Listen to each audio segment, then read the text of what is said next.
Good evening. A 24-year-old Sioux Falls man charged in the beating death of his baby son has now changed his plea. Dylan Castamore pleaded guilty today to 1 count of first-degree manslaughter and 1 count of child abuse. Castamore will get at least 65 years in prison when he's sentenced, but the state is going to argue for life. Now here's a look back at what led up to today's plea deal. On November 27, 2021, when Daxton Castamore was just 8 weeks old, he was left alone with his father inside the Sioux Falls apartment building.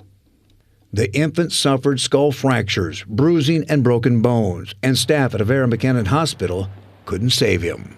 Inside the apartment, officers found red smears on a wall and on the floor in the bathroom, along with red droplets on the wall and ceiling of the bedroom, and a red smudge on the carpet. In his first interview, Dylan Castamore told police that Daxton was crying, so he made a bottle, and as he tried to feed him, the infant began to stare at the wall and his arms went limp.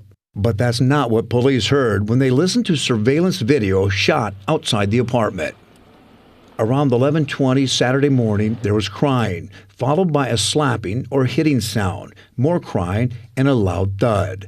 That continued until 11:41. Police say they could hear the final slapping and hitting sounds and a man saying, "Come on, wake up."